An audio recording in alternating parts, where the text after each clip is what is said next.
Hi, my name is John A. and I'm an alcoholic. I am very enthusiastic about this program, very grateful for this way of life. It's terrific. And thanks for the invitation. For a minute I thought I'd never go on. I love birthdays and ship days in Alcoholics Anonymous because it isn't really natural for alcoholics to be sober, and it's a big deal. So happy ship day and birthday to you all. And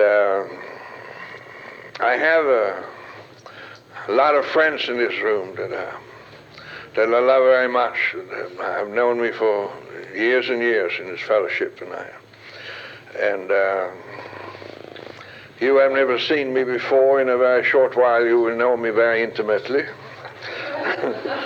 And that's just one of the neat things that happens in a meeting of Alcoholics Anonymous, that we can know each other on that level. It can't be helped, but I come into these rooms these days and there's always somebody that says, "Oh, him again."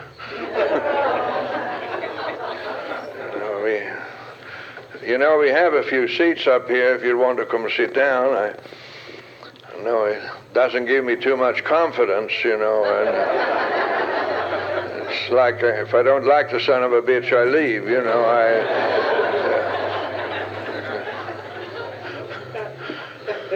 There you go.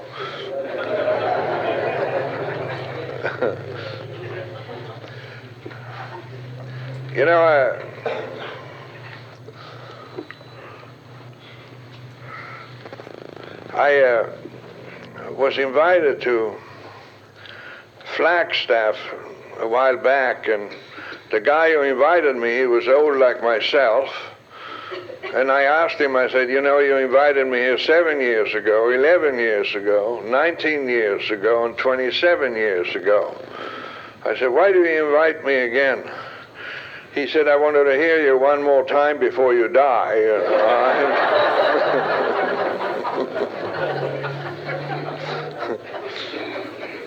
You don't know this, but I'm probably the most famous substitute speaker on the West Coast.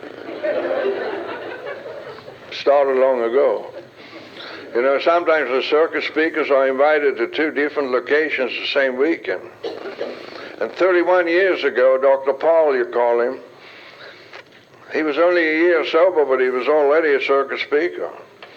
He was invited to Vancouver, Canada, and to Hawaii the same weekend. And his wife, Max, wanted to go to Hawaii, so they said, why don't we send Jan to Vancouver? So that was my first big deal.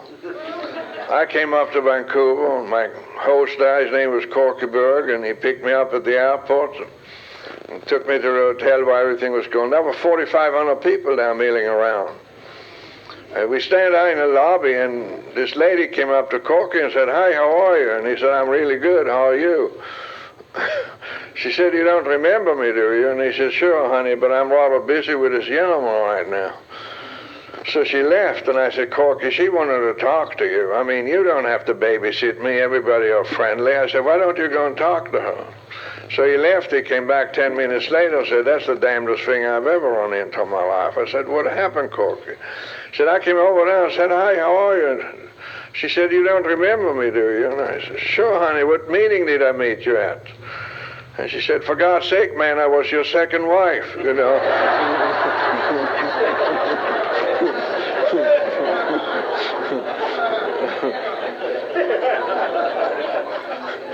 little bit of a blackout, I suppose.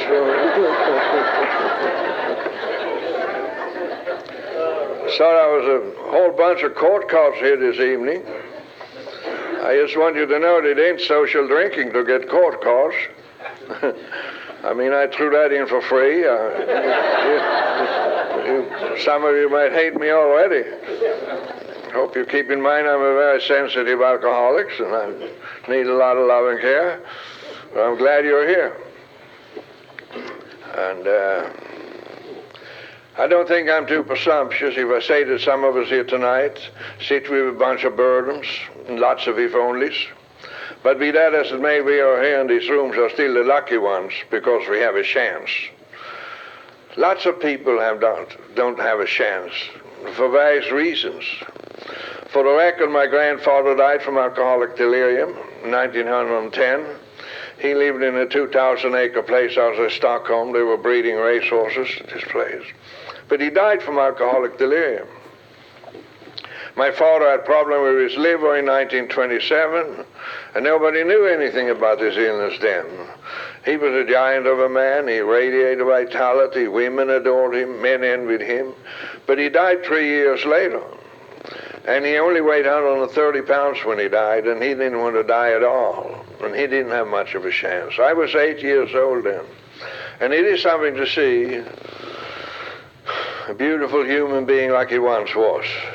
You know, he was 6'2", and when he touched you, you realized his strength. But in 3 years, he had deteriorated to absolutely nothingness. My father was an aristocrat. He was very vain and proud and arrogant. But he was also a very loving person. But there was some violence. And thanks to our program, I have been able to deal with that. 99 out of 100 meetings I go to, we finish with the Lord's Prayer. And there is a line that says, "Forgiven as I forgive those who trespass against me." And I assure you that there was stuff in my inventory I wish I could be forgiven about. Then we can't have two standards here. I'm supposed to be forgiven. I'm supposed to have an opportunity for new life. But anybody that did something to me, justice for them, or whatever you want to call it. It's an important point, because if we don't address this issue, we will come in as victims and we will remain victims, and it will interfere in our own recovery. And that's why I bring it up. My older brother didn't have much of a chance for another reason. He had a little bit of pride, and he seems to be a commodity that we can't afford a luxury in this outfit. 20 years ago or more now, he lived in a castle outside Stockholm, had a beautiful family, had a fabulous job, made over 150 grand a year, spoke 6 languages, carried a Swedish flag in the Olympics on 3 occasions. For 18 years, he defended his right to drink. He lived in a room that cost $15 a month to live in, drank a fifth of whiskey every night, just lived in the past. There was nothing ever wrong with him. I tried to 12-step him a few times. His drunkard and mine was a lot of similarities. I wrote him a letter, a page and a half, what I used to be like, and 3.5 pages about all the wonders that has happened to me since I joined the program of Alcoholics Anonymous. I got a postcard back. Said, "Dear John, I'm sorry to hear about all your problems." I mean, so much for identification, you know. I flew to Stockholm in 1978 and spent a couple of weeks with him. I invited him out here. He was here with me for a month. I took him to AA meetings. He met all my friends down there in Laguna Beach and Monarch Beach. And there he went to several meetings, a lot of parties, and he had a wonderful time here.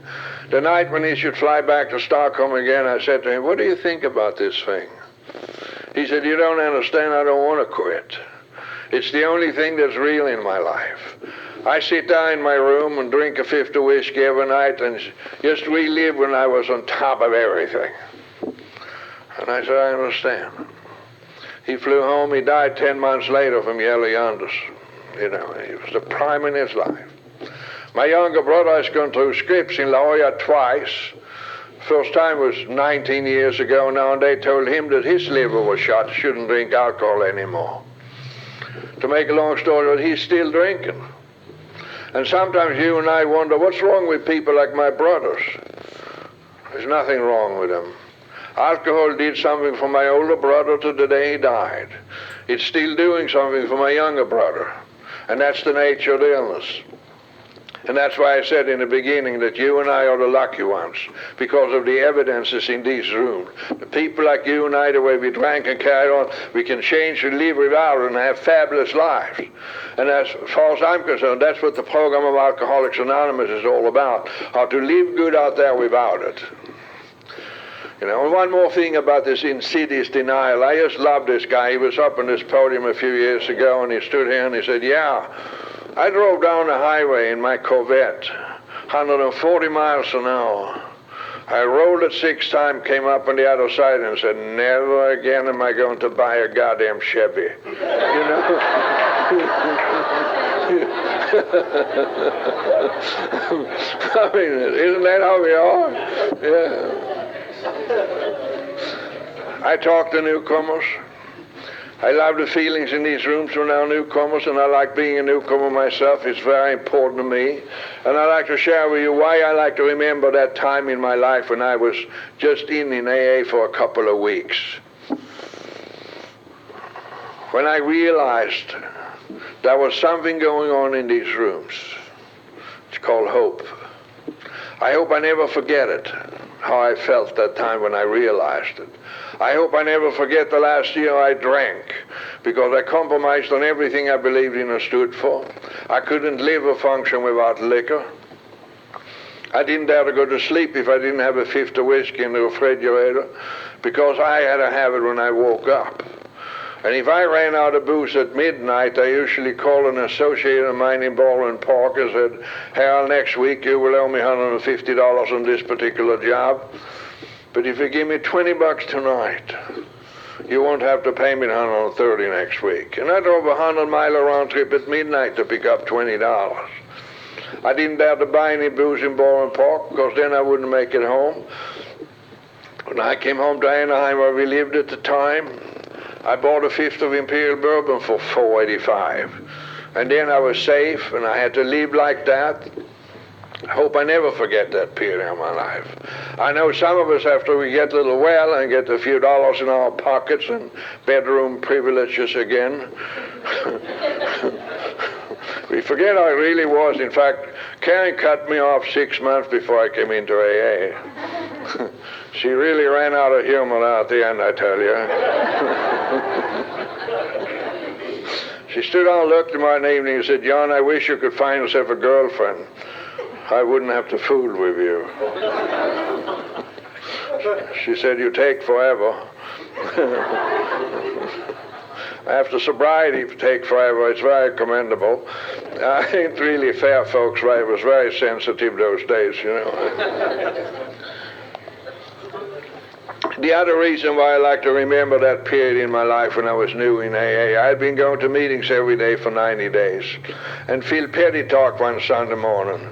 And he stood up here and said, if you keep going to meetings, you will wake up one morning and realize and find out that you can function without alcohol. And it is not necessary to drink anymore, and you have a way to go. And I sat in that room and I said, my God, I've experienced those feelings. And it was the first time it had dawned on me that I wasn't hooked anymore, that I had some degree of choice over my own actions. And I had already experienced the freedom here I hadn't had for a long, long time. And I hope I never forget that period in my life. The knowledge that I wasn't hooked, that I was free, I hope I never take it for granted. Those are the two reasons why I like to remember that period in my life.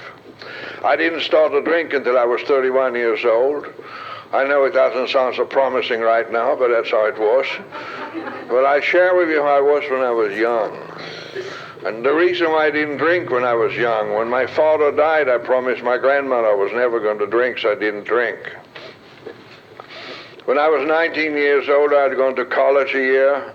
The war broke out. I went in the Air Force for 2.5 years. And after that, I went back to college for a year and a half, and I was selling at night, and I was trying to help my mom. It was very important to me to play the man or the house part, because my older brother was different. He was brilliant in school. He had scholarships to universities, and everything was laid out for him. But I was different, and I could never figure him and me out in the first place. You know, this fella, he never opened a book. He had A's in everything. I could study till 1 in the morning. I still failed. It really bothered me. It's still bothering me. I'm very willing. I try real hard, and I can be good for a short time. But when the bottom fell out or something negative happened, I couldn't figure out why I was such a screw-up. When I was young, I had an unbelievable inferiority complex. I'm a perfectionist on top of it. It's not a good combination. Contemplated suicide a lot because I knew if I died, I'd be with my dad. And you see, when he lived, I was security, prestige, and respect, and those things. And I tell you what I did when I was young. I faked it. I pretended I was really together. I was very noisy and opinionated, and that gave me some false courage, and that's how I was when I was young. When I was 31 years old, I was employed by this door factory in Alhambra. My boss was alcoholic, and he taught me how to drink every day. And a new life began for me. It was the most unbelievable experience I ever had in my life when I started to drink, you know. I had a lot of emotional problem when I grew up, I can tell you. When I was 12, 13 years old, my mother started to send me to psychiatrists. I had a real problem with my father dying so soon, and I started to play games like if I was a good kid, he was going to come back, and on, and I lived in fantasies and illusions for years.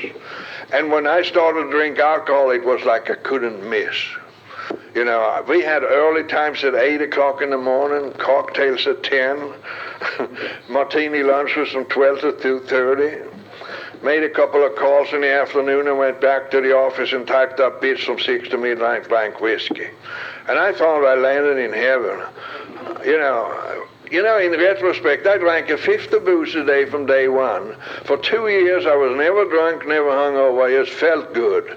And there's something wrong with your system. You can drink that much liquor and not get tired. An enormous capacity. And you know that. This door factory I was employed with, you know, we were the first people to manufacture pre-hung door openings, you know. And, you know, I may be called 2 hours a day on the big developers, the biggest one there was. And 2 hours a day, that was all I worked. For the rest, my boss and I, we sat and talked about what we were going to do tomorrow, you know, and drank and had a good time, you know. And, you know, and I came into big builders in Beverly Hills, Chappelle and Kaufman and Broad and these guys. And, you know, at one time I came in there, Mr. Chappelle, you know, I said, you know, we Jews should stick together, you know. He said, I didn't know you were Jewish, you know. And hell, I wasn't. You know, I mean, I signed a goddamn contract, and he signed, and I sold a lot of doors. In fact, a year later, I sold so many doors they couldn't pay me my commission, so they gave me 1/3 of the stock of the company. I tell you, that was a terrific time in my life. Here I have all these emotional problems when I'm growing up, fear about everything, and here, just a year after I started this thing, I owned 1/3 of a door factory. I tell you, it was a terrific time in my life. You know, and my wife, I met her when she was 17 years old in Stockholm. We came over here together in 1948. You know, and I tell you, we couldn't sign on to anything. We didn't come over here to be the guests of America, and we worked hard, and now a few years later I own this thing, and what I'm going to give you now, and you learn English real quick when you don't get support from the government, you know. It's a goddamn truth, you know. and what I'm going to give you now is the highlight of my drinking career. You know, when you own a place, you're a general manager, sales manager, which I was, but I was also the truck driver, delivered all the doors I sold. And I had landed this big contract with American Housing Guild in San Diego, several $100,000 worth of door openings, you know. And we had our little plant up in Alhambra on Palm Avenue. We lived in Corona del Mar and Jasmine Avenue, a block from the Bluff, little house there. And I used to be up there in Alhambra all day and all night, you know, and pre-fitting these door openings, loading this 2.5-ton truck, you know. Come home to Corona del Mar at 3:30 in the morning with this big truck with 500 door openings, should be delivered down on Claremont Hills before 8 in the morning, you know. Come home at 3:30 in the morning, you know. And Karen had a hot bath ready for me, and I slid in the tub down, lit a candle and inhaled, you know. You know, she came in with a pitcher of martinis and sat down and drank martinis with me. I mean, 3:30 in the morning, it's really living, you know. And I lay down in that tub and I smoked that camel and I drank that martini and I spitted out the pimento, you know. You know, and then I said, you know, I'm just a little immigrant, and I owned the goddamn place, you know. 8 years later, they fired me from my own door factory, you know. I have 3 beautiful girls and a son, and we took them to church on Sundays. We did everything right to be Americans. The only problem with that church business was the last 4 years I drank. I was a morning drinker. And she usually inspected me before we should go to church, and many times she looked at me with those little beady island eyes, and said, not today, and that hurt my feelings when she took off down the street with the kids in the car, and I had to stand there in the corner at home. So sometimes I ran down the block after her, screaming and hollering, and my neighbors were outside talking about the lawn problem, and here I came running by, and and sometimes I was strangely clad,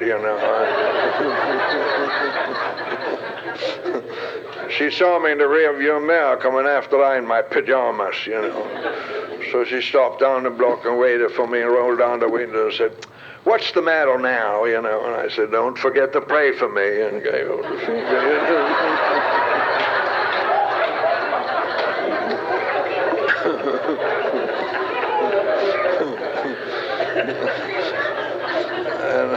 And when I got there, I didn't really fit in, This time in my life, I drank 24 hours a day, and I couldn't drink whiskey right away in the morning when I woke up, so I had discovered codeine cough medicine, So I drank 2 double shots of codeine cough medicine and calmed my stomach down, and a couple of shots of whiskey, and brushed my teeth.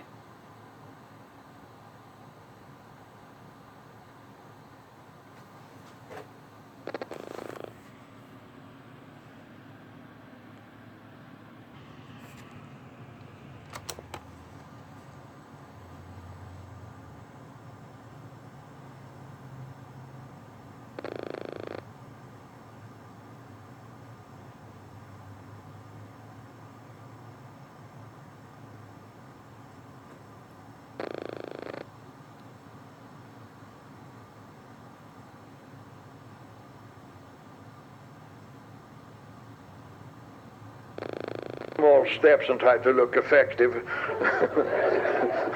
Came to church. I sat down and hummed a lot, I could take the sermon 20 minutes max, and then I had to have a drink, 20 minutes into his talk, I just got up and said, screw them all,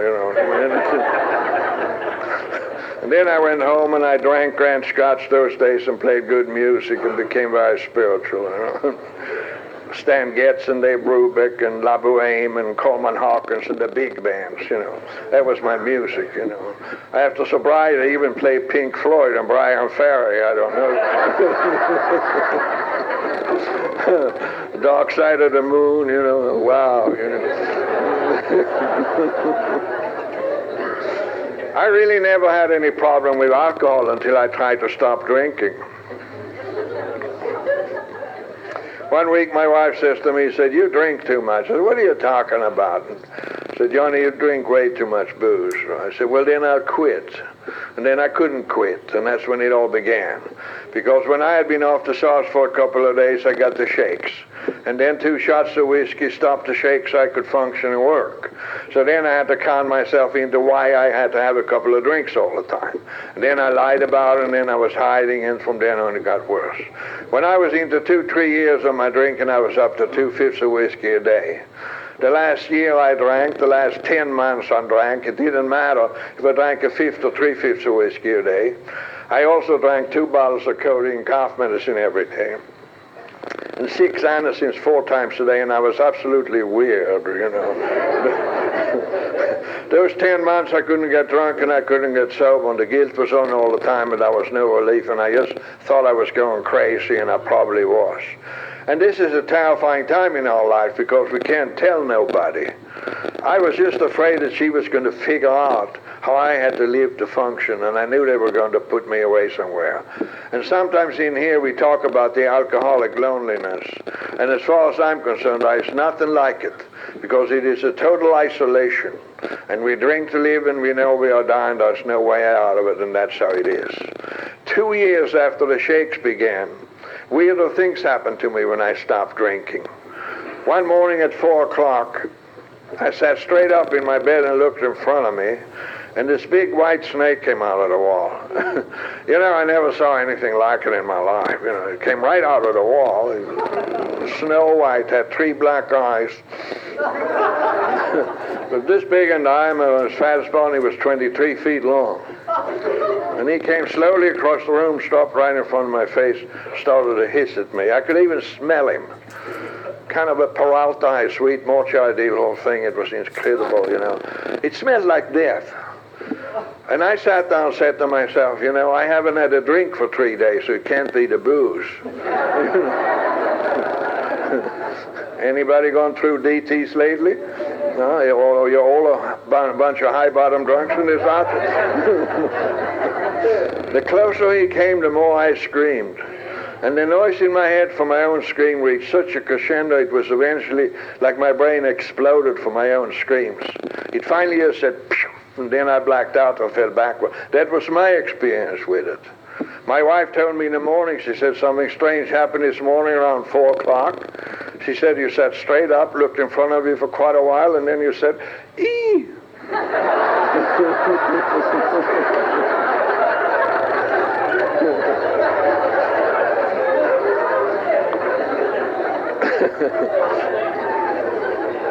It's really a trip and a half, you know.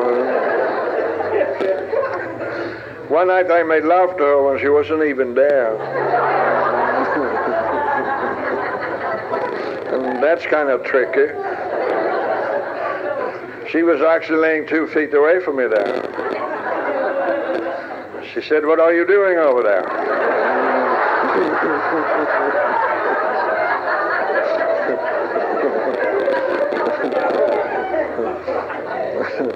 And I said, I beg your pardon? When she realized what was going on, she started to laugh at me. I started to cry. I felt it was so humiliating to laugh at the guy who was doing his best, you know.